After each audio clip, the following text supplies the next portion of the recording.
Rotasi tanam. Pengertian rotasi. Rotasi tanam adalah suatu sistem pergiliran tanam dengan mempertimbangkan jenis tanaman yang tidak sefamili. Tujuan rotasi: menjaga dan meningkatkan kesuburan tanah, menekan serta memutuskan siklus hidup hama dan penyakit, menekan resiko kegagalan panen, mengoptimalkan tanaman dalam penyerapan kebutuhan unsur hara, menjaga ketersediaan nutrisi untuk pertumbuhan tanaman, menjaga kesehatan tanah dan tanaman, menjaga keseimbangan agroekosistem. Rotasi tanam pada pertanian organik. Ada 4 jenis tanaman yang berbeda famili ditinjau dari produksi, yaitu 1. Jenis tanaman kacang-kacangan, 2. Jenis tanaman produksi daun, 3. Jenis tanaman produksi buah, 4. Jenis tanaman produksi akar-akaran atau umbi. Urutan rotasi atau pergantian: 1. Kacang-kacangan, 2. Daun, 3. Buah, dan 4. Umbi. Untuk tanah baru, tanah yang baru dibuka sebaiknya ditanami dengan jenis tanaman kacang-kacangan. Dilanjutkan dengan jenis tanaman yang diproduksi daun-daunan. Berikutnya ditanami jenis tanaman yang diproduksi buahnya. Kemudian diteruskan penanaman dengan jenis tanaman yang diproduksi umbi atau akarnya. Setelah penanaman jenis tanaman akar, kemudian kembali lagi ke jenis tanaman kacang-kacangan dan seterusnya. Rotasi ini dilakukan dengan berpedoman untuk menjaga kesuburan tanah dan sifat-sifat tanaman dalam menyerap unsur hara dalam tanah. Rotasi pertama.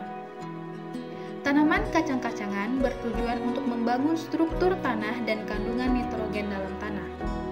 Jenis kacang-kacangan memiliki sistem perakaran yang baik untuk membangun porositas dan struktur tanah. Akar kacang-kacangan mampu mengikat nitrogen dari udara sehingga unsur hara selalu tersedia di dalam tanah. Unsur nitrogen ini selanjutnya terikat dalam tanah dan siap menjadi nutrisi bagi tanaman yang membutuhkannya.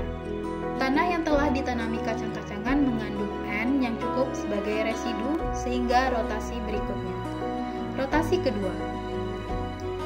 Tanaman yang diproduksi jenis daun, jenis ini memerlukan banyak unsur N untuk pembentukan daun. Jika tidak ditanam jenis tanaman yang membutuhkan N banyak, maka akan berdampak pada kehilangan unsur N dari tanah. Hal ini disebabkan oleh sifat unsur N yang mudah menguap dan mudah tercuci oleh air. Rotasi ketiga. Setelah tanah ditanam tanaman yang diproduksi daun-daunan, tanah menjadi miskin unsur N, tetapi masih banyak residu unsur P. Sifat unsur P tidak mudah menguap atau tercuci dibandingkan dengan unsur N. Sifat unsur P tidak mudah menguap atau tercuci dibandingkan dengan unsur N. Residu P yang masih tertinggal di dalam tanah difungsikan secara optimal dengan menanam jenis tanaman buah seperti tomat, terong, jagung manis, timun, dan lain-lain. Tanaman jenis buah membutuhkan banyak P untuk membentuk buahnya. Rotasi keempat.